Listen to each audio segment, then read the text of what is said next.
আল্লাহর নবীকে আল্লাহ বলেছিলেন, হাবিব, আপনি যদি কাউকে ভালোবাসেন, আপনি মন চাইলে তাকে হিদায়াত দিবেন, পারবেন না। আপনার কাজ হলো দাওয়াত দেওয়া, আপনার কাজ হলো পৌঁছে দেওয়া, আপনার কাজ হলো ইশারা করা, আপনার কাজ হলো তাকে দিনের দিকে ডাইভার্ট করার চেষ্টা করা। কিন্তু হিদায়াতের মালিক আমি আল্লাহ। সুবহানাল্লাহ, সুবহানাল্লাহ। আমি মুখলেসুর রহমান আজাদী কেন, আমার 14 গোষ্ঠীর ক্ষমতা নাই একজন মানুষকে নামাজি বানানো, আমার বাবারও ক্ষমতা নাই একজন মানুষকে রোজাদার বানানো, কারোর ক্ষমতা নাই, কারোর ক্ষমতা নাই। আল্লাহ পাক দয়া করে যতটুকু এলেম দিয়েছে, যে আমরা চেষ্টা করি বিভিন্ন ভাবে কৌশলে কথা বলে আপনাকে যদি দিনের ভিতরে ঢুকাইতে পারি। যুবক ছেলেগুলোকে ডাক দিই, আসো ভাই জিকিরের মাহফিলে, আসো মিলাদের মাহফিলে, আসো নবীর প্রেম বাগানে। আসলেই যদি তোমার মনটা পরিবর্তন হয়, আমার ব্যক্তিগত কোনো লাভ তোমার আনলে নাই, আমার একটাই লাভ, আমার একটা দাওয়াতের কারণে, আমার একটা মেসেজের কারণে, আমার একটা নির্দেশের কারণে তোমার ভাগ্যটা যদি পরিবর্তন হয়। আজকের এই জুম্মার রাত্রিতে আল্লাহ যদি তোমাকে কবুল করে দেয়, তুমি যদি নামাজি হয়ে যাও, আজীবন তুমি যত নামাজ আদায় করবে, তোমার সব থেকে আল্লাহ দয়া করে একটা অংশ আমি আজাদীকে দান করবে।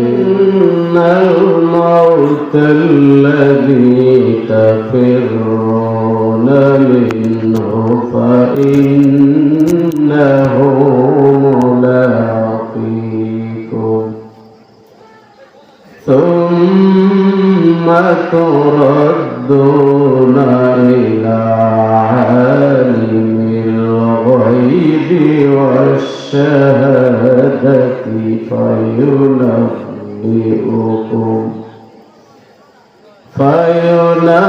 فينبئكم بما كنتم تعملون. يا أيها الذين آمنوا إذا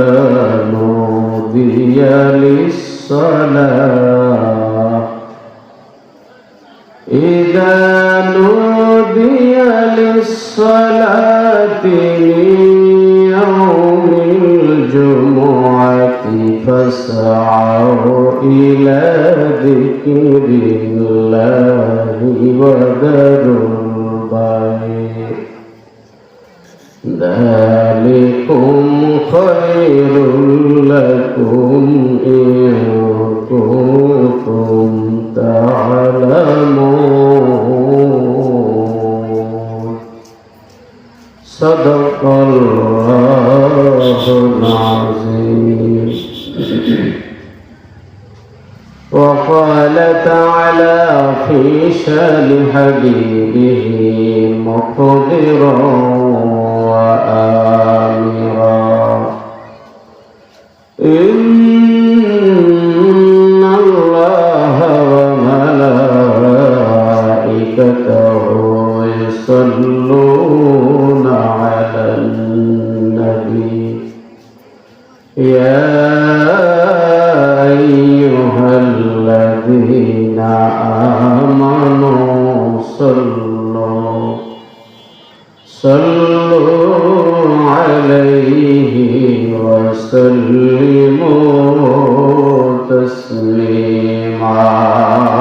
اللهم صل على سيدنا مولانا محمد وعلى آل سيدنا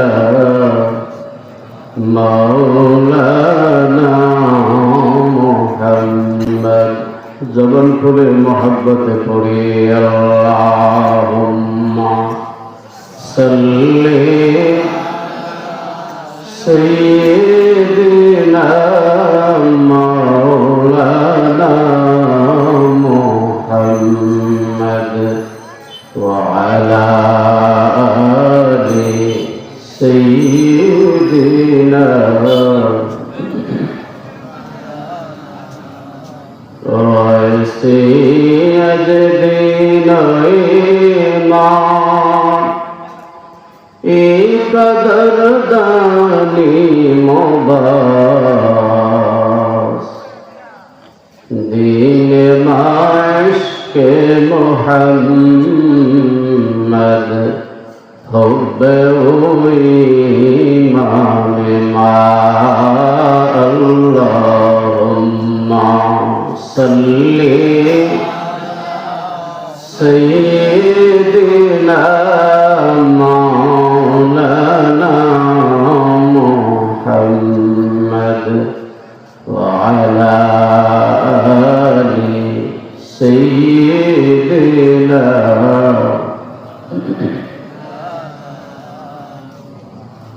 আমরা সবাই গুনাহগার গো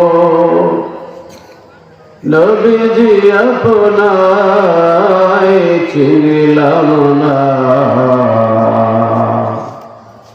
আমরা সবাই গুনাহগার গো নবীজি আপনায় চিনিলাম না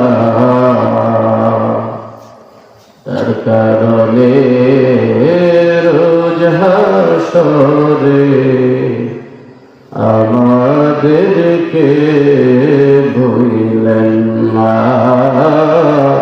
আল্লাহুম্মা সাল্লি সাইয়্যিদিনা মাওলানা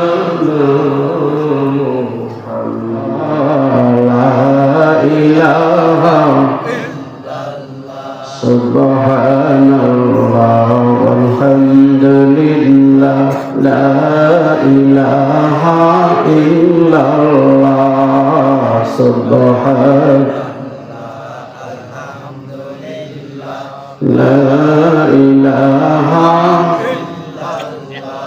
la ilaha illallah la illallah subhanallah walhamdulillah subhanallah walhamdulillah la ilaha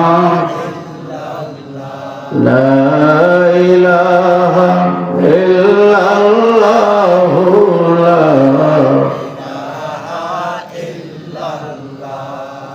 subhanallah walhamdulillah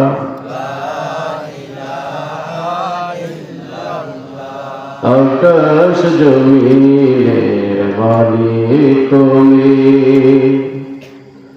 ধনী দরিদ্র করো তুমি আকাশ জমিনের মালিক তুমি ধনী দরিদ্র করো তুমি তুমি পারো হতে সহায় তুমি পারো হতে সহায় অতল সমুদ্র নীল দরিয়া সুবহানাল্লাহ walhamdulillah la ilaha illallah la ilaha illallah মুহাম্মাদুর রাসূলুল্লাহ। দহের পার মিফতাহুল জান্নাহ নুরানি ও হাফিজিয়া মাদ্রাসার উদ্যোগে মৃত ব্যক্তিদের রুহের মাগফিরাত কামনায় আজকের এই ওয়াজ মাহফিলের সম্মানিত শ্রদ্ধাভাজন সভাপতি জনাব মোহাম্মদ আবু বকর চৌধুরী, বিশিষ্ট সমাজসেবক ভয়কর, সহসভাপতি হিসাবে আছেন জনাব আলহাস মোহাম্মদ রিয়াজউদ্দিন মন্ডল, জনাব আলহাস মোহাম্মদ আব্দুল মজিদ মন্ডল, জনাব আলহাস মোহাম্মদ মমতাজ চৌধুরী সাহেব। আজকে মাহফিলে আলোচনা করেছেন উদীয়মান তরুণ বক্তা হযরত মাওলানা মুফতি রাশিদুল ইসলাম হেলালি সাহেব বারাকাল্লাহু ফি হায়াতি, সকলে বলি আমিন। আলোচনা করেছেন হাফিজ মাওলানা মুফতি ইসমাইল বিন ইয়াসিন সাহেব, আলোচনা করেছেন হাফিজ মাওলানা মুফতি মোশাররফ আল হাবিবি সাহেব। সকলের উপর আল্লাহ পাকের রহমত নাজিল হোক, সকলে বলি আমিন। মাহফিল পরিচালনায় আছেন আমাদের অত্যন্ত সুপরিচিত মুখ বাণীবাই আব্দুল্লাহ আল মাহমুদ, পাবলিক হাই স্কুলের সম্মানিত প্রধান শিক্ষক, আমাদের অত্যন্ত সুপরিচিত শ্রদ্ধাভাজন ব্যক্তিত্ব, অনেক ছাত্রগণের ওস্তাদ, অনেক শিক্ষকদেরও এখন ওস্তাদ জনাব মোহাম্মদ রেজাউল করিম সাহেব বারাকাল্লাহু ফি হায়াতি, সকলে বলে আমিন। আজকের মাহফিলের আরজগুজার হিসাবে আছেন অত্র মাদ্রাসার কর্ণধার হাফিজ কারি মোহাম্মদ মুস্তাইন বিল্লাহ সাহেব, দহেরপাড় মিফতাহুল জান্নাহ নুরানি ও হাফিজ মাদ্রাসা, ইমাম ও খতিব দহেরপাড় বাজার দহেরপাড় গ্রামের জামে মসজিদ। উপস্থিত অন্যান্য উলামায়ে কেরাম, বহু দূর দূরান্ত থেকে যারা আগমন করেছেন, বিশেষ করে অত্র এলাকার পরম শ্রদ্ধেয় মুরব্বিয়ান এজাম, সমবয়সের যুবক ভাইরা, আজকের এই দহেরপাড় বাজারের সমস্ত ব্যবসায়ী বৃন্দ, রাস্তাঘাটে যারা এখনো আছেন, আসতেছেন, পর্দার আড়ালে বসে ওয়াজ শুনতে থাকা আমার মা বোনেরা, সকলের প্রতি জানায় অন্তরের অন্তঃস্থল থেকে আন্তরিক মোবারকবাদ। আমরা সকলে মিলে সমস্বরে সেই মহান রব্বুল আলামিনের দরবারে শুকরিয়া আদায় করি, যার হুকুম ছাড়া একটা গাছের পাতাও জমিনে পড়ে না। আমরা বিশ্বাস করি প্রতিটা মুহূর্তে, প্রতিনিয়তে যা কিছু হয় কার পক্ষ থেকে হয়, একটু কথা বলতে হবে, কার পক্ষ থেকে হয়? আল্লাহ পাকের পক্ষ থেকে, আল্লাহর হুকুমেই হয়। আজকে আমরা এই দহেরপাড় ঈদগাহ মাঠে, বিশেষ করে আমি ছাত্র জীবনে এখানে ঈদগাহের মাঠে কিছুদিন শ্রোতা হিসাবে এসেছিলাম, কিছুদিন ইমামও ছিলাম। সেই পড়ালেখা শেষ করার পরে আর এই ঈদগাহ মাঠে আসার সুযোগ হয় নাই। আজ থেকে প্রায় 20 বছর আগে হবে। 20 বছর পরে আমি গুনাহগার সহ, আপনারা অনেক আল্লাহ আল্লাহ মানুষ, আলেম ওলামা সহ আজকে ঈদগাহ মাঠে বসতে পারলাম। আল্লাহ তৌফিক দান করলেন, আল্লাহ পাকের শুকরিয়া আদায় করে বলি আলহামদুলিল্লাহ। কালামুল্লাহ শরীফের সূরাতুল জুমা থেকে কিছু আয়াত আমি আপনাদের সামনে তেলাওয়াত করেছি।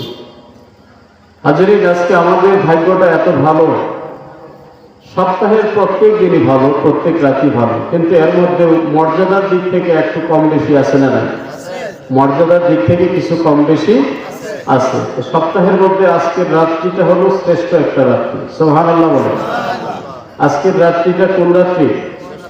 কোন রাত্রি? জুম্মার রাত্রি, লাইলাতুল জুমা, বৃহস্পতিবার দিনগত রাত। এখন আর বৃহস্পতিবার নাই, এখন কি? বাদ মাগরিব থেকে জুমা শুরু হয়ে গেছে আরবি হিসাবে আর কি। আর ইংরেজি হিসাবে রাত 12টার পরে শুক্রবার জুমার দিন শুরু হবে। কিন্তু আমরা তো কোরআন সুন্নাহয় বিশ্বাসী, আমরা কোরআন সুন্নাহয় বিশ্বাসী। আমাদের শরীয়তের সমস্ত হুকুম হলো আরবি চাঁদ অনুযায়ী, আরবি হিসাব অনুযায়ী। রমজান মাসের চাঁদ আমরা দেখি, দেখার পরে ওই দিন কিন্তু রোজা রাখি না। যেই দিন চাঁদ দেখি সেদিন কি রোজা রাখি? সেই দিন দেখি আমরা রোজা সারা থাকি, চাঁদ দেখার পরে পরের দিন রোজা নেই। কিন্তু ওই চাঁদ দেখা থেকেই রমজান মাস শুরু হয়ে যায়, যার কারণে তারাবি নামাজটা ওই রাত্রে আমরা পড়ি। কে বলেন? রোজা রাখি না কিন্তু তারাবি পড়ি। আবার লাস্টে যায় দেখেন, যেদিন আমরা তো রোজা রাখি কিন্তু তারাবি পড়ি না চাঁদ দেখে। কারণ কি? তখন আর রমজান মাস নাই, তখন শাওয়াল মাস শুরু হয়ে গেছে। আলহামদুলিল্লাহ। সেই সুবাদে এই মুহূর্তে আমরা আছি জুম্মার রাত্রিতে। ভাগ্যটা আমাদের ভালো না খারাপ? একটু জবান খুলে বলি আলহামদুলিল্লাহ। আজকের এই সৈয়দুল আইয়াম জুম্মার রাত্রিতে, সপ্তাহের শ্রেষ্ঠ রাত্রিতে আল্লাহ পাক এই দহেরপাড় ঈদগাহ মাঠে আমাদেরকে বসার তৌফিক দিয়েছেন। আবারও শুকরিয়া করে বলি আলহামদুলিল্লাহ। সপ্তাহে 2 দিন রব্বুল আলামিনের কাছে আমলগুলো ফেরেশতারা পেশ করে, এর মধ্যে আজকের রাত্রি একটা। আজকে রাতে আমরা কি আমল করব? এই কয়েকদিনের সোমবার থেকে শুরু করে মঙ্গল, বুধ, বৃহস্পতিবার 3 দিনের আমল আজকে আল্লাহর কাছে পেশ করা হবে। আমরা চাই আমাদের ভালো আমলগুলো যেন আল্লাহর দরবারে উপনীত হয়, বদ আমলগুলো আল্লাহ যেন মাফ করে দেন, বদ অভ্যাসগুলো আজ থেকে আমাদেরকে ছেড়ে দেওয়ার তৌফিক যেন আল্লাহ দান করে, সকলে বলে আমিন। বান্ধবের সংখ্যা বেশি, যার কারণে ওই মজলুম মানুষটা, ওই নিরীহ মানুষটা আপনাকে মন খুলে কিছু বলতে পারতেছে না। কিন্তু জেনে রাখবেন, এই পাপগুলো জমা হতে হতে হতে হতে যখন সীমালঙ্ঘন হয়ে যাবে, সেই দিন আর আপনি ছাড় পাবেন না। কোনো না কোনো অপরাধের সাথে জড়িত হয়ে আপনি বড় একটা বিপদের সম্মুখীন হয়ে যাবেন, এটা কেউ ফিরাতে পারবে। তা আমি আপনাদেরকে অনুরোধ করবো, মাইকের আওয়াজ যে পর্যন্ত যাইতেছে, বিশেষ করে বাজারের ব্যবসায়ী ভাই যারা আছেন, আজকে যেহেতু বাজারের কাছে মাহফিল, এই যে টেলিভিশনে আমরা অযথা গান বাজনাগুলো মানুষকে দেখাইতেছি, শোনাইতেছি, আপনি একা দেখলে ইয়ারফোন লাগায় যদি একা দেখেন, একা শোনেন, আপনার একা পাপ হবে, কবিরা গুনাহ আপনার হবে, তো কোনো মিস নাই। কিন্তু এই যে এক কাপ চা বিক্রি করার জন্য ঘন্টার পর ঘন্টা আপনি টেলিভিশন দেখাইতেছেন, সিনেমা দেখাইতেছেন, নাটক দেখাইতেছেন, আল্লাহর কসম করে বলি ভাই, যত মানুষ দেখবে, যত মানুষের কবিরা গুনাহ হবে, সবটির একটা অংশ এই টিভিওয়ালা ব্যক্তির আমলনামায় চলে যাবে। যতজন, হাজার জন দেখবে, হাজার জনের পাপ যে ব্যক্তি এই টিভিটা সরকারিভাবে ফ্রিভাবে দেখাইলো, ওনার আমলনামায় যোগ হয়ে যাইতেছে। অথচ আমরা এটা কিন্তু হিসাবও করি না। জুম্মার রাত মানি না, সবে কদর মানি না, সবে বরাত মানি না, চলছে তো চলছে, চলছে তো চলছে। কিন্তু ভাই, এই জীবনের একটা সীমাবদ্ধতা আছে না নাই? আছে না নাই? জীবনের একটা সীমাবদ্ধতা আছে। বাদ মাগরিব থেকে অনেক উলামায়ে কেরাম এখানে, আমরা আমাদের বদ আমলগুলো সংশোধন করি। এই যে অন্যায়ভাবে মানুষকে পাপের দিকে আমরা ধাবিত করতেছি, কেউ হারমোনিয়াম বাজায়ে, কেউ ডেক্সেট বাজায়ে, কেউ টিভি দেখায়, প্রত্যেকটা আমলের জন্য পাই পাই করে আল্লাহর দরবারে হিসাব দিতে হবে, ঠিক কিনা? এই আমলগুলো আমরা বর্জন করি। আল্লাহ তৌফিক দান করুন, সকলে বলে আমিন। জুমার দিনটা আমাদের জন্য বিশেষ একটা নিয়ামত। এটা আমাদের জন্য একটা ঈদের দিন, সুবহানাল্লাহ বলেন। জুমার দিন মুসলমানের জন্য কিসের দিন? ঈদের দিন। বলতে পারেন ঈদ তো আমাদের দুইটা, ঈদুল ফিতর এবং ঈদুল আজহা, ঠিক না? হ্যাঁ, এটা শরীয়ত সম্মত, নামাজ আছে, খুতবা আছে, সব মিলে ওই ঈদ। এটা হলো পারিভাষিক অর্থে। আর যদি শাব্দিক দিক থেকে, শব্দের অর্থের দিক থেকে আমরা ঈদ ধরি, ইসলামে আরো বহু দিনকে ঈদ বলা হয়েছে। আরাফার দিনকে ঈদের দিন বলা হয়েছে, আমাদের জুমার দিনকে ঈদের দিন বলা হয়েছে। ঈদ শব্দের অর্থ হলো খুশি। পারিভাষিক দিক থেকে, শরীয়তের দিক যদি আপনি হিসাব করেন, তাহলে ঈদ দুইটি, ঈদুল ফিতর এবং ঈদুল আজহা। কিন্তু জুমার দিনকেও আমাদের ইসলামী পরিভাষায় ঈদের দিন বলা হয়েছে। পৃথিবীর সূচনা লগ্ন থেকে এই দিনটার গুরুত্ব অনেক বেশি, অনেক দাম, কিন্তু অনেক গোষ্ঠী এটা মেনে নিতে পারে নাই। সাইয়্যিদুল আইয়াম ইয়াউমুল জুমআ, ইহুদিরা মানে নাই, ওরা মানছিল ইয়াউমুস সাbt, শনিবারকে। এরপরে আবার খ্রিস্টান গোষ্ঠী ওরা মেনে নিয়েছিল রবিবারকে। জুমার দিন ওরা বরদাস্ত করতে পারে না। কিন্তু আল্লাহর মেহেরবানি, জুম্মা আল্লাহ আমাদেরকে দয়া করে দান করেছেন উম্মতে মুহাম্মদীকে নিয়ামত হিসাবে। জুড়ে বলেন সুবহানাল্লাহ। সময়ে যদি কুলায়, শেষের দিকে ইনশাআল্লাহ কিছু কথা জুমার দিনের ফজিলত, কি কি আমল আমরা করব বলতে চেষ্টা করবো ইনশাআল্লাহ। আয়াতের শুরু থেকে কথা বলি। আল্লাহ সুবহানাহু ওয়া তাআলা সূরাতুল জুমার আমার তেলাওয়াতকৃত আয়াতে বলেন, কুল, ও নবী আপনি বলে দেন, সুবহানাল্লাহ বলেন। কে বলতেছেন? আল্লাহ। আল্লাহ বলতেছেন তার হাবিবকে, ইন্নাল মাউতাল্লাযী তাফিরুনা মিনহু ফাইন্নাহু মুলাকীকুম। ও নবী আপনি বলে দেন। এখন এর একটা শানে নুজুল আছে, তাফসীর ইবনে কাসির আসলেও দেখলাম।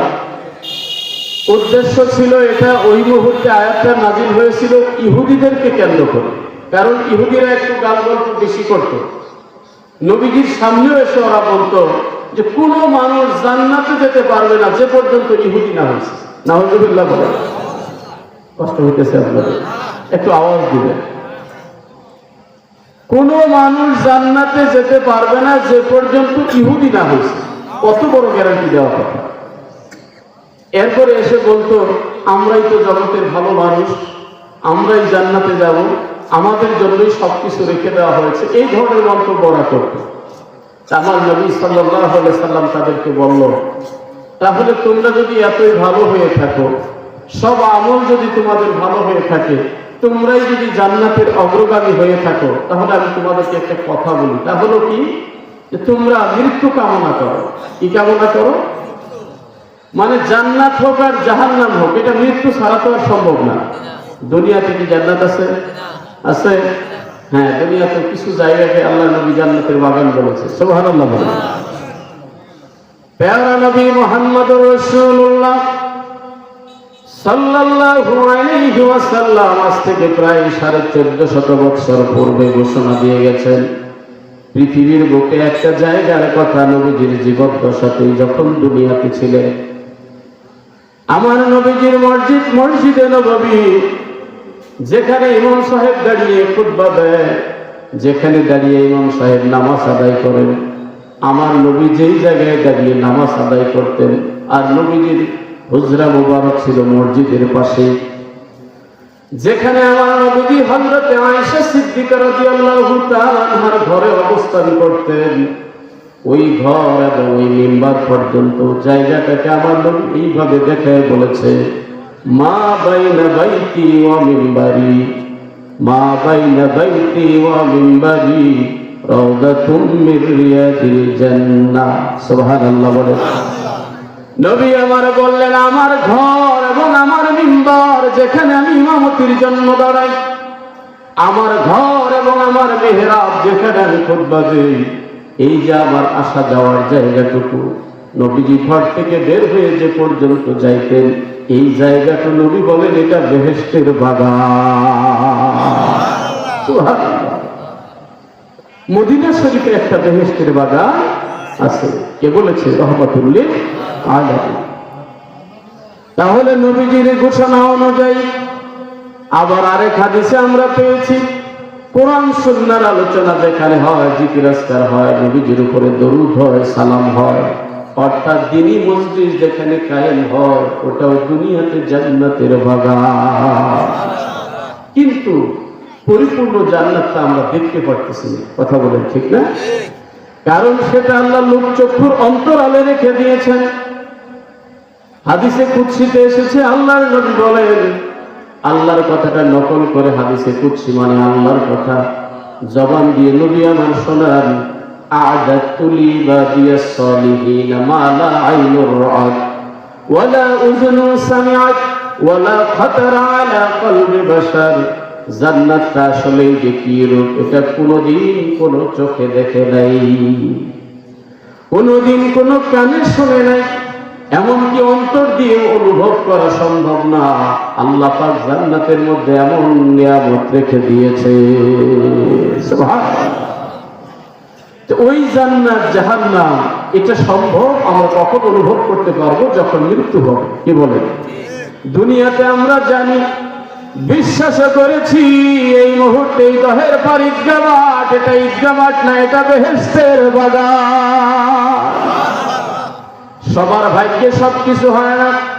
এখনো হয়তো খোঁজ নিলে দেখা যাবে কত ভাই বাড়িতে আছে, কত ভাই দোকানে আছে, কতজন রাস্তাঘাটে আছে, কিন্তু আল্লাহ যাদেরকে কবুল করেছে জান্নাতের বাগানে তারা বসে গেছে। ঠিক না বেঠিক? ইহুদিরা খুব গলা ফাটায় বলতো যে আমরাই জান্নাতের অধিবাসী হব, এমনকি ইহুদি না হয়ে কেউ জান্নাতে যেতে পারবে না। তখন নবীজি তাদেরকে ডাক দিয়ে বললেন, রে ইহুদি সম্প্রদায়, শোনো শোনো শোনো, তোমাদের মত যদি ঠিকই হয়ে থাকে, তোমরা যদি অন্তর থেকে এই কথাটা বলে থাকো, তাহলে শোনো, তোমরা মৃত্যু কামনা করো, মৃত্যু হলেই বোঝা যাবে তোমরা জান্নাতি না জাহান্নামী। আল্লাহ তখন আয়াত নাযিল করে জানায় দিলেন, ও আমার হাবিব, আপনি কাদের সঙ্গে কথা বলেন? এদেরকে চিনছেন? আপনি কাদের সাথে কথা বলেন? এদেরকে চিনছেন? এরা কখনো মৃত্যু কামনা করবে না। কি করবে না? এরা কখনো মৃত্যু কামনা করবে না, মানে এরা মরতে চাবে না। মরতে না চাইলেই কি মরা লাগবে না? কথা বলেন।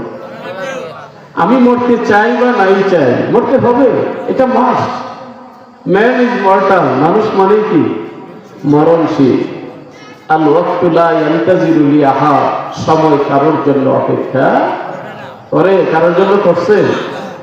Time and time wait for none, সময় এবং নবীর স্রোত এটা কাহারও জন্য অপেক্ষা। ওরা বলে মৃত্যু কামনা আমরা করব না, কারণ চোরের মন পুলিশ পুলিশ, একটা কথা আছে না জানি। নিশ্চিতভাবেই জানে আমরা যে কুকর্ম করি, আমরা যে অপকর্ম করি, আমরা যে শিরক করি, আমরা যে বড় বড় কবিরা গুনাহগুলো করি, আমরা মৃত্যুবরণ করলে নিশ্চিত আমাদের জন্য জাহান্নাম, এটা ওরা জানতো। কিন্তু নবীজির সঙ্গে চাপাবাজি করে বলতো না না না, আমরা জান্নাতেও যাব, কিন্তু মৃত্যু আমরা চাই না, যখন হয় হবে। আমার আল্লাহ তাআলা আয়াত নাযিল করে জানিয়ে দিলেন, কুল ও নবী আপনি বলে দেন, আল্লাহু আকবার, আপনি বলে দেন, ইন্নাল মাউতাল্লাযী তাফিরুনা মিনহু ফাইন্নাহু মুলাকীকুম, তোমরা যতই মৃত্যু থেকে পালাতে চাও, যতই মৃত্যু বরণ করতে না চাও, ফাইন্নাহু মুলাকীকুম, মৃত্যু তোমাদের সাথে মোলাকাত করবেই করবে। আমাদের সমাজে বহু চালাক মানুষ আছে না ভাই? মসজিদে জুমার মেম্বার থেকে হুজুর যতই ওয়াজ করুক যে ভাই মরতে হবে, আমরাও বলি ঠিক না, মরার আগে কিছু ভালো কাজ করেন, এই করেন সেই করেন, কিন্তু না, সহজ সরল বোকা মানুষগুলো কথা মানে, কিন্তু চালাক মানুষগুলো মানে, ওনারা চালাক মনে করে। কিছু যুবক আছে, আমরা যদি দাওয়াত দিই যে ভাই আসো মাহফিলে, মোবাইল করে বলি ভাই আসো মাহফিলে, বলা মাত্র তারা পাগল, সুবহানাল্লাহ বলে। একটা চিঠি পাওয়া মাত্র পাগল, দিনই কাজের জন্য, ভালো কাজের জন্য। কিন্তু কিছু আছে এমন, জন্মের পর থেকেই তাদেরকে দাওয়াত দিয়ে আসতেছি, কিন্তু যেমন আর জন্মের পর থেকেই, আমি তো এলাকার সন্তান, কি বলেন ঠিক না, যতদিন থেকে বুঝি ততদিন থেকেই নামাজের জন্য আহ্বান করি, কিন্তু একদিনের জন্য মসজিদে যায়। যতদিন থেকে বুঝি ততদিন থেকেই ভালো কাজের দাওয়াত দেই, একদিনের জন্য শুনে না। যতদিন থেকে বুঝি ততদিন থেকেই বলি এই কাজটা ভালো না, কিন্তু ওনারটা উনি করেই যেতেছে। এমন লোক আছে না, আছে না নাই? এই লোকগুলো সব যুগেই ছিল, এখনো আছে, কিয়ামত পর্যন্ত। দিনের দাওয়াত কি বন্ধ হবে? কথা বলে, দাওয়াত বন্ধ হবে না দিন বন্ধ হবে? দিন যে পর্যন্ত আছে, ধর্ম যে পর্যন্ত আছে, দুনিয়াও ততদিন আছে। দিনও থাকবে না, ধর্মও থাকবে না, ধর্মও থাকবে না, দুনিয়াও থাকবে না। কথা বলেন ঠিক কিনা? এই জন্য হাজরিন, ওরা গলা ফাটায় বলতে থাকলো, আর নবীজি বললেন যে তোমরা মৃত্যুবরণ করো, মৃত্যু চাও। আরেক হাদিসে এসেছে যে ওরা যদি মৃত্যু কামনা করেই ফেলতো, মানে আমার নবীর জবানের এত পাওয়ার বেশি, সুবহানাল্লাহ বলেন, ওই জবান দিয়ে আল্লাহর কাছে যা বলতেন আল্লাহ তাই করে দিত। সুবহানাল্লাহ। নবীজির কোন দোয়া আল্লাহ পাক ফেরত দেন নাই। কোন ইতিহাস ব্যাখ্যা, কোন ঐতিহাসিক, কোন হাদিস গ্রন্থ প্রমাণ করতে আপনি পারবেন না। নবীজির প্রত্যেকটা দোয়া আল্লাহর কাছে কবুল হয়ে গেছে। সুবহানাল্লাহ। সম্মানিত হাজিরিন, আল্লাহ পাকের ঘোষণা অনুযায়ী নবী আমার জানিয়ে দিলেন, মৃত্যু থেকে যতই তোমরা দূরে যেতে চাও, যতই পালাও, ফাইন্নাহু মুলাকীকুম, নিশ্চয়ই সে তোমার সাথে মুলাকাত করেই ছাড়বে। ঠিক না বেঠিক? আপনার আমার চোখের সামনে আমাদের এলাকা থেকে শুধু বৃদ্ধ মানুষগুলোই মারা যায় নাকি জোয়ান মানুষও মারা যায়? জোয়ান মানুষও কি 2-4 জন মারা গেছে? আরে চোখের সামনে কত 5 বছরের ছেলে চলে যাইতেছে, কত 22 বছরের যুবক চলে গেল, 40 বছর হয়ে চলে গেল। আবার জন্মে পরে বুঝমান হয়ে যেই কিছু লোক দেখেছি বৃদ্ধ মানুষ, এখন পর্যন্ত আল্লাহ তাদেরকে বাঁচায় রাখছে, এমন মানুষ আছে না নাই? এটাই আমার মানবের খেলা। আমার বাবারে যারা জন্ম হইতে দেখেছে ওই লোক এখনো দুনিয়াতে বেঁচে আছে। আল্লাহ এটাই দেখায় মানুষকে যে আমি বৃদ্ধ রেখে জোয়ানকে নিয়ে যেতে পারি, আবার জোয়ানকে রেখে বৃদ্ধকে নিতে পারি। আমি আল্লাহর নেওয়ার মধ্যে কোনো সিস্টেম নাই, ধরা বাঁধা কোনো আইন নাই। তোমাকে 20 বছরে নিব, তোমাকে 40 বছরে নিব। অবশ্যই আমার আল্লাহ পাকের জেহেনে আছে আল্লাহ পাকের এলেমে আছে, কিন্তু পৃথিবীর কোনো মানুষের জানা নাই তার কোন মুহূর্তে চলে যেতে হবে। এই জন্য বুদ্ধিমান মানুষগুলো ভালো কাজ পাইলেই, ভালো জায়গা পাইলেই তারা পাগলের মতো দৌড়ায় আসে যে আজকে যদি একটু কিছু সেখান থেকে গ্রহণ করে পারি তাহলে পরকালীন একটা পাথেও আমার জন্য হয়ে যাবে। সুবহানাল্লাহ। ওয়াজ মাহফিল যদি প্রত্যেক দিনই হয় আমাদের কোনো অসুবিধা আছে? কথা বলেন। কিছু মানুষের এটা নিয়েও মাথা ব্যথা, আহারে প্রতিদিন মাহফিল, প্রতিদিন মাহফিল, প্রতি গ্রামে মাহফিল। এটা ভালো রে ভাই, তোমার ভাগ্য ভালো। কথা কম, প্রত্যেক রাতে মাহফিল মানে তোমার ভাগ্য ভালো। প্রত্যেক রাতেই কোনো না কোনো আলেমে দ্বীন কোরআন সুন্নাহর আলোকে তোমাকে আলোচনা শোনায় যাইতেছে। জানি না আল্লাহ পাক কার জবান থেকে কি কথা বের করে দেয়, তার কথার মধ্য দিয়ে তোমার হিদায়াত নসিব হয়ে যায়। কাজেই ওয়াজ মাহফিল, জিকির মাহফিল, তাফসীর মাহফিল যাই শোনেন না কেন, শুনলেই দৌড়ে চলে যাবেন, বসলেই লাভ আছে। অন্তত কিছুই যদি না হয়, যতক্ষণ বসা থাকবো ততক্ষণ বেহেশতের বাগানেই থাকবো। আর যদি এখানে বসে আমি নিয়তটা চেঞ্জ করেই ফেলি, মনে করেন একজন বেনামাজি এখানে আছেন, কাউকে আমি ইন্ডিকেট করে বলতেছি না, মনে করেন মনে মনে যে আপনি একজন বেনামাজি। আজকে এমন কোনো কথা কোনো আলেমের জবান থেকে আল্লাহ বের করে দিল, আগামীকাল আপনি নামাজি হয়ে যেতে পারেন। কথা কেন? আল্লাহ কি এমন কথা বের করে দিতে পারে না?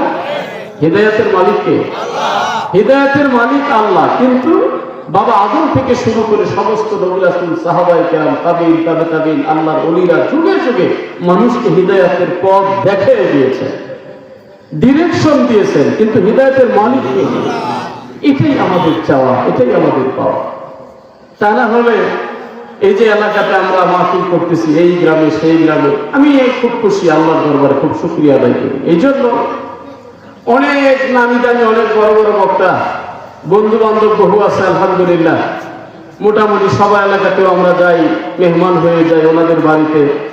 আল্লাহর দয়া, আল্লাহর শুকরিয়া আদায় করি, আপনাদের জন্য দোয়া করি যে নিজের গ্রামে, নিজের আশেপাশে কোনো বক্তা এত ওয়াজ করতে পারে না। আলহামদুলিল্লাহ, এটা আমি শুকরিয়া করি। নিজের আশেপাশে কোনো বক্তা এত দাওয়াত পায় না। বাহিরে বিশাল মার্কেট, কিন্তু এলাকাতে কোনো লোকই তারে কোনো পোস্টারে নাম দেয় না বা মাহফিলে বসতে দেয় না। বাহিরে অনেক বড় বক্তা। আল্লাহর দয়া, বাড়ির চতুর্দিকে, এটাও তো বাড়ির কাছে, কি বলেন ঠিক না? আপনাদের মহব্বত, প্রেম, ভালোবাসা, এর চেয়ে তো আমি মনে করি আল্লাহর দয়া। আল্লাহর দয়া না থাকলে, আল্লাহর হুকুম না হইলে আপনারা এই ভালোবাসা দেখাইতেন। আজকে দেখেন, আজকের এই মাহফিলের কাহিনী প্রায় শুরু থেকে যতদিন এই মাহফিলে আমি আসতেছি, প্রত্যেক বছরই তো আলহামদুলিল্লাহ থাকতেছি। 9টা, 9:30, 40-এর মধ্যে কথা ছিল, 40-এই উনি ঘোষণা দিয়েছে, পরিচালক সাহেব বলছে আগের বক্তাকে কাগজও দিয়ে দিয়েছে। আলহামদুলিল্লাহ। কথা কাজের মিল না হইলে সেখানে ওয়াজ করে কোনো শান্তি আছে? কি বলেন? ওয়াদা যদি ঠিক না থাকে, ওয়াদা ভঙ্গ করা এটা মুনাফিকের আলামত। কথা বলেন। আয়াতুল মুনাফিকে সালাসুন, 3টা কাজ হলো মুনাফিকের আলামত। একটা হলো কথা বলতে মিথ্যা বলে, ওয়াদা করে ভঙ্গ করে, আমানত রাখলে খেয়ানত করে। 3টা হলো মুনাফিকের আলামত। কিসের আলামত? মুনাফিকের আলামত। এই 3টা কাজ যদি আমার ভিতরে থাকে, কথা বলতেই যদি মিথ্যা বলি, ধরে নিতে হবে আমি মুমিন না, আমি মুনাফিক। ওয়াদা করে যদি ভঙ্গ করি, আমি মুমিন না, আমি মুনাফিক। আর যদি কেউ আমার কাছে 10টা টাকা আমানত রাখে, চাইতে আইলে আরো ধমক শুরু করে দেই, তাহলে আমি যত বড় নামাজি হই, সিজদা দিতে দিতে কপালের চামড়া কালো করে ফেলেছি, কোনো লাভ নাই, আমি মুনাফিক, কেউ ফেরাতে পারবে না। আরেক riwayate এসেছে 4টার কথা, এই 3টার সাথে আরেকটা যোগ হয়েছে, তা হলো ঝগড়া বাজলেই গালিগালাজ করে।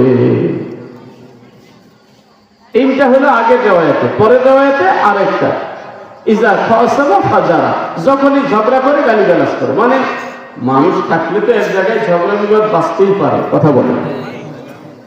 বাপে ছেলেও কি ঝগড়া লাগে না? কথা বলেন না, লাগে না? তো মুনাফিকের আলামত হলো ঝগড়া লাগলেই নেকি মারে, ঝগড়া লাগলেই গালি দেয়। গালিও কি 14 গোষ্ঠী উদ্ধার করে স্যার। আমার নবী বলেছে এটা মুনাফিক, ওর ভিতরে ঈমান নেই। ঝগড়া কার ভিতরে না হয়? বা অনেক জায়গায় ঝগড়া হয়, নিজের দলের কর্মীরাও পদের একটু কম বেশি হলে ঝগড়া হয় কি হয় না? বিএনপির সাথে ঝগড়া হয়, আওয়ামী লীগের সাথে ঝগড়া হয়, আবার আওয়ামী লীগ বিএনপি ঝগড়া হয়, আবার বিএনপি জামাত ঝগড়া হয়। আছে না নাই? আছে না নাই? কিন্তু প্রত্যেকটা ঝগড়া যেন মাপকাঠি থাকে, একটা শালীনতা থাকে। যদি গালিগালাজ হয় তাহলে বোঝা যাবে তোমার ভিতরে ঈমান নাই। তাহলে মৃত্যু থেকে আমরা যতই পালাতে চাই, পালাতে তো পারবোই না, বরং মৃত্যুর কোনো সিস্টেমও করে দেওয়া নাই যে তুমি বৃদ্ধ হবা, তুমি 2 সন্তানের বাবা হবা, তোমার চুলদারিগুলো একটু পাক দিয়ে তারপরে মারা যাওয়া, এমন কোনো আইন আমরা পাইছি? কারোর জন্য নোটিশ দেওয়া আছে? কোনো নোটিশ নাই। বিনা নোটিশে আল্লাহ পুলিশটা পাঠিয়ে দিবে আর আমাদের চলে যেতে হবে। আল্লাহ ইহুদিদেরকে জানিয়ে দিলেন, শোনো, তোমরা যতই পালাতে চাও কোনো কাজ হবে না। ফাইন্নাহু মুলাকীকুম সুম্মা তুরাদ্দুনা ইলা আলিমিল গায়বি ওয়াশ শাহাদাতি ফায়ুনাব্বিউকুম বিমা কুনতুম তা'মালুন। এমন কি শুধু তাই নয়, তোমরা যা কিছু করেছো সব কিছুর আমলনামা তোমাদের সামনে পেশ করা হবে, চোখটা বন্ধ করার সাথে সাথে। এর জন্য অনেক ওয়াজি বলেছি, এবারও বলেছি, কারো কারো মৃত্যুটা হয় এমন, চোখটা বন্ধ করার সাথে সাথে কবরটা তার জন্য জান্নাতের বাগান হয়ে যায়। সুবহানাল্লাহ। আবার কেউ কেউ আছে এমন, চোখটা বন্ধ করার সাথে কবরে যাওয়া মাত্র তার কবরটা জাহান্নামে একটা গর্ত হয়ে যায়। আমরা চাই ভাইরে, আল্লাহ পাক যখন আমাদেরকে নিয়ে যাক, যেই হালতে নিয়ে যাক, অন্তত যেন এমন হয় মরণটা যেন আমাদের ঈমানের সাথে হয়, আমলের সাথে হয়। চোখটা বন্ধ করার সাথে সাথে যেন আল্লাহ আমাদেরকে দয়া করে জান্নাতের জায়গাটা দেখায় দেয়। চাই কি চাই না? এটা মুখে না আমলে? মুখে না আমলে? জুম্মার রাত হিসাব করে কথা বলবেন। আজকের এই রাত্রিতে যদি আপনি আল্লাহর কাছে ওয়াদা দিয়ে ফেলেন, জুমার দিনের ব্যাপারে আমার আল্লাহ পরবর্তী আয়াতে বলতেছেন মুমিনদেরকে লক্ষ্য করে, ইয়া আইয়ুহাল্লাযীনা আমানু, ও আমার ঈমানদার বান্দারা, ইযা নুদিয়া লিস-সালাতি মিন ইয়াউমিল জুমআহ, যখন তোমাদেরকে নামাজের জন্য ডাক দেওয়া হয়। সুবহানাল্লাহ বলেন। ইযা নুদিয়া লিস-সালাত, যখনই তোমাদেরকে নামাজের জন্য ডাক দেওয়া হয়। কিসের জন্য? মুখে একটু বলেন না, গুনাহ হবে না। নামাজি হই আর বেনামাজি হই, নামাজ বলতে বলতে একটা সম্পর্ক হয়ে যাইতে। ইযা নুদিয়া লিস-সালাত, যখনই তোমাদেরকে নামাজের জন্য ডাক দেওয়া হয়, বিশেষ করে ইয়াউমিল জুমআহ, জুমার দিনের নামাজের জন্য। সুবহানাল্লাহ বলেন। আজকের রাত্রিটা কোন রাত্রি? জুম্মার রাত্রি। আমার যুবক ভাইয়েরা এখানে যারা আছেন, অপরাধ যে অন্য রাত্রে করা যাবে, গান বাজনা যে অন্য রাত্রে করা যাবে, এটা আমি বলি না। বিশেষ করে জুম্মার রাত্রে করবেন না। এই ফজিলতপূর্ণ রাত্রে অপকর্ম করে সময়টাকে নষ্ট করবেন না। আজকের রাত্রিটা পারলে বেশি বেশি আল্লাহর জিকির করবেন, বেশি বেশি নামাজ আদায় করবেন, নফল নামাজ আদায় করবেন, জুমার দিনকে সম্মান করবেন। জুমার দিনের অনেক ফজিলত আল্লাহ দিয়েছে। সুবহানাল্লাহ বলেন। আর জুম্মার ফজিলতটা শুরু হয়ে যায় আজকের রাত্রি থেকে। সুবহানাল্লাহ। আমার আল্লাহ বলেন, যখন তোমাদেরকে নামাজের জন্য ডাক দেওয়া হয়, বিশেষ করে জুমার দিন, জুমার নামাজের জন্য যখন ডাক দেওয়া হয়, ফাসআউ ইলা যিকরিল্লাহ আই ইলাস সালাহ, খুব তাড়াতাড়ি করে গুরুত্ব সহকারে যত্ন সহকারে নামাজের জন্য চলে আসো। সুবহানাল্লাহ বলেন। কে ডাক দেয়? কে ডাক দেয়? ওই ডাকটা মুয়াজ্জিন দেয় না, ডাকটা হলো আল্লাহর ডাক। প্রতিনিয়ত 5 ওয়াক্ত ভাই, গ্রামে গঞ্জে শহরে, আমাদের এই দহের বাজারেও মসজিদ, গ্রামেও মসজিদ, বাক্সাবাইতে মসজিদ, ইজারা পাড়ায় 2টা মসজিদ, আশেপাশে সব গ্রাম। এমন কোন গ্রাম আছে ভাই মসজিদ নাই? বলেন তো, কোন গ্রাম আছে মসজিদ নাই? আছে মানে ডাবল আছে, কত জায়গায় 3টা 4টা মসজিদ। প্রত্যেকটা মসজিদ থেকে ডাক দেওয়া হয়, বিশেষ করে জুমার দিন। অন্যান্য দিন আজান হয় 1টায়, জুমার দিনে আজান হয় 12:30টায়। ঢাকা আমার মসজিদে এখন আজান হইতেছে 12:15টায়। শীতের দিন আসছে, সময় একটু আগে দেওয়া হয়েছে, 12টার আগে ওয়াক্ত শুরু হয়ে যায়। আমার ভাইরা, শরীয়তের হুকুম হলো আযানটা শোনা মাত্র আপনি আর ঘরে থাকবেন না। চাকরিতে থাকলেও চাকরি আপনি লক করে দেন, ব্যবসায় থাকলেও ব্যবসা লক করে দেন, ঝামেলায় থাকলে, বন্ধু বান্ধবের আড্ডায় থাকলে, বিশেষ করে জুমার দিন কেউ কেউ মত দিয়েছেন আযান শোনা মাত্র সমস্ত বেচা কেনা আপনার জন্য হারাম। জুমার আযানের পরে আর ভাই দুনিয়াবি কোনো কাজ। কিন্তু প্রকৃতপক্ষে যারা চালাক, যারা আল্লাহর পাগল, যারা জুমার দিনের ফজিলত বুঝে, আমি ঢাকায় দেখেছি আমার মসজিদে 4 তলা মসজিদ, ছাদ পর্যন্ত মাঝে মাঝে লোক হয়। বিশেষ করে জুমার দিন আযানের সময় বা আযানের মধ্যে বা আযানের 5 মিনিটের মধ্যে নিস্তলাটা সম্পূর্ণ ভরা শেষ। ওই মানুষগুলো জুমার মজা পাইছে, ওই মানুষগুলো কোরআন সুন্নাহর মজা পাইছে, ওই মানুষগুলোর ভিতরে আল্লাহ ঈমান দিয়েছে। কেন বললাম? যেহেতু আমার নবী বলেছে কাউকে যদি মসজিদে বেশি যাইতে আসতে দেখো, 5টা সাধু বিল ঈমান, ওই লোকটার ব্যাপারে সাক্ষী দাও লোকটা ঈমানদার। সুবহানাল্লাহ বলেন। মুসলমানের সম্পর্ক বেশি হবে মসজিদের সাথে না বাজারের সাথে? আওয়াজ দিয়ে বলেন কিসের সাথে? দুনিয়ার মধ্যে সবচেয়ে নিকৃষ্ট জায়গা হলো বাজার, আর দুনিয়ার মধ্যে সবচেয়ে উৎকৃষ্ট জায়গা হলো আল্লাহর ঘর, মসজিদ। দুনিয়ার মধ্যে সবচেয়ে শ্রেষ্ঠ জায়গা হলো আল্লাহর ঘর, মসজিদ। আর দুনিয়ার মধ্যে সবচেয়ে নিকৃষ্ট জায়গা হলো কি? বাজার। মুসলমানের সন্তান আমরা সময় কোন জায়গায় বেশি দিব? একটু জবান খুলে বলেন, জবান খুলে বলেন, কোথায় দিব? মসজিদে। সময় যদি বেশি দিতেই পারি, মসজিদের প্রতি আমার মনের যদি একটা টান এসেই যায়, মসজিদও আমাকে ভুলে যাবে না। সুবহানাল্লাহ বলেন, সুবহানাল্লাহ। কাল কিয়ামতের ময়দানে রব্বুল আলামিন 7 শ্রেণীর মানুষকে আরশের নিচে ছায়া দান করবেন। আরশের ছায়া আপনি কি মনে করেছেন? যেদিন আরশের ছায়া ছাড়া আর কোনো ছায়া থাকবে না।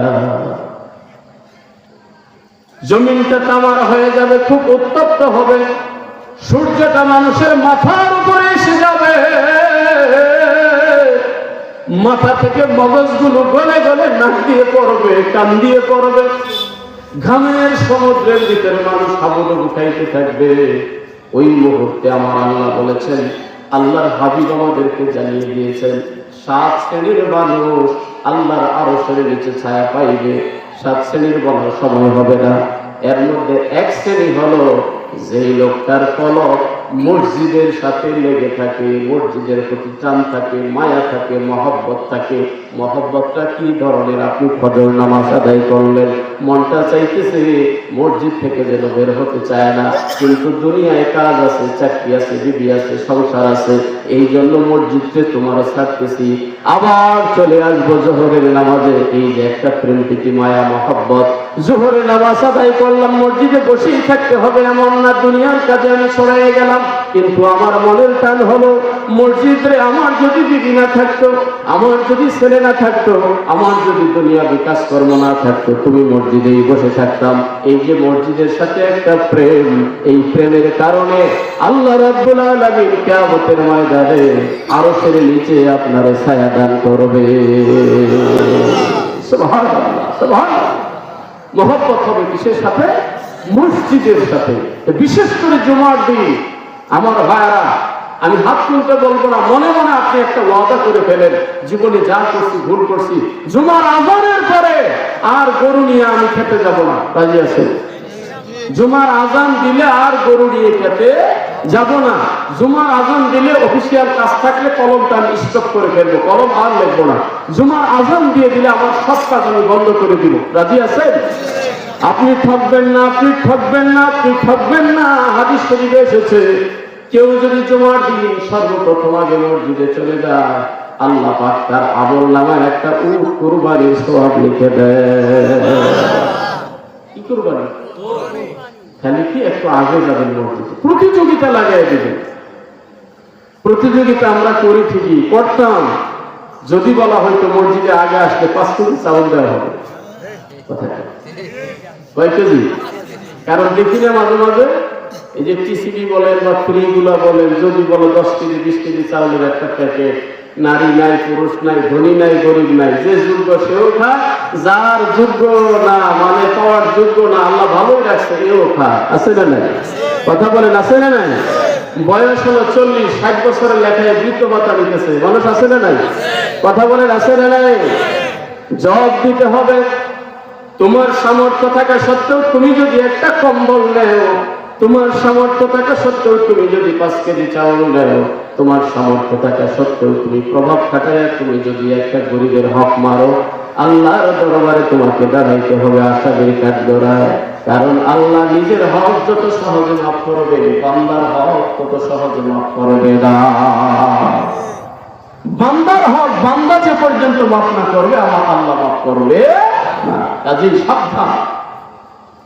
এই জন্য আপনাদেরকে অনুরোধ করি, আযানটা হওয়া মাত্র সব বন্ধ করে চলে যাবেন কোথায়? মসজিদে।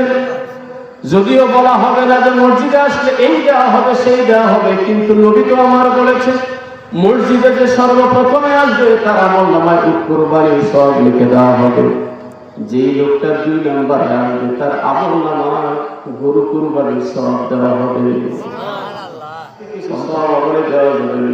তখন ছেলে বলবে দুনিয়াতে আমার কোনো বাবা ছিল না, ভাই ভাইয়ের কাছে দৌড়ে যাবে, কেউ কারোর কাজে সেই দিন লাগবে না।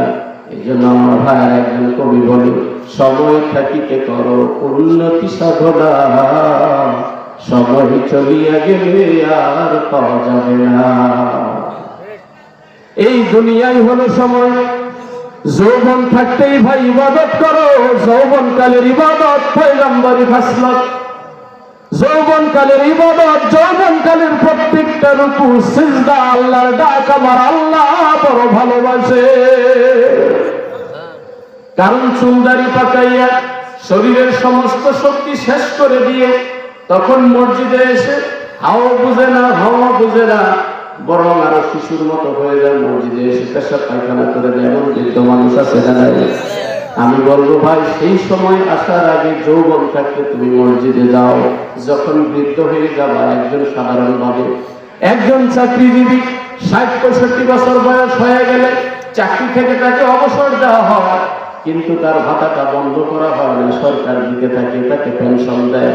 তুমি ছোটবেলা থেকেই যদি নামাজি হও, ইবাদতকারী হও, আবার আল্লাহ কি বেইনসাফি?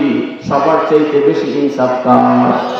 আমার আল্লাহ ইনসাফি। বৃদ্ধ বয়সে আমল করা মানুষটা যদি আমল করতে নাও পারে, মসজিদে যেতে নাও পারে, ইবাদত ওযু করলে মনে থাকে না, নামাজ কয় রাকাত পড়ছে মনে থাকে না, কিন্তু এই যে যৌবনকালে ইবাদত করেছে, দুনিয়াতেই যদি সরকার আপনার পেনশন দিতে পারে, দুনিয়ায় যদি অবসর ভাতা দিতে পারে, আমার আল্লাহ তখন ফেরেশতাদেরকে বলে দেয়, ও আমার ফেরেশতারা, এই লোকটা এখন যা করে কোনো কিছু তোমার লেখার দরকার নাই, দরকার নাই।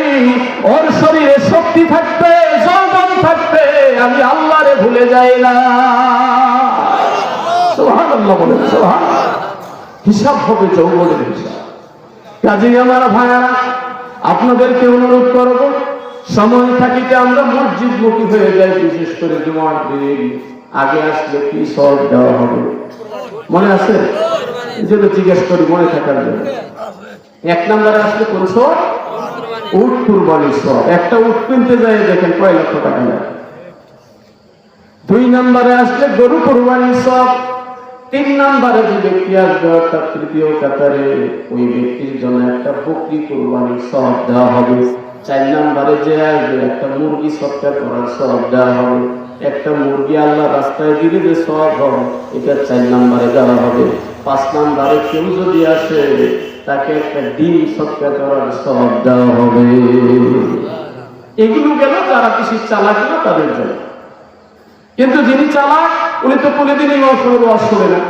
কথা বলে যে এই খতিব সাহেবের চাইতে কি আমি কম জানি না, ইমাম সাহেবের চাইতে কি আমি কম জানি না। এটা যারা মূর্খ দুর্খ সাধারণ মানুষ, বোকা মানুষ, ওরা আগে যায় বসে থাকে। কিন্তু এই বোকা মানুষগুলো একটা ডিম হইলেও পাইছে। সুবহানাল্লাহ বলেন। বোকা মানুষগুলো একটা ডিম হইলেও পাইছে। ফাইজা খরাজাল ইমাম তাওয়াসসাহু, যখন ইমাম খুতবা দেওয়ার জন্য দাঁড়িয়ে যায় তখন ডিমটাও বন্ধ করে দেওয়া হয়।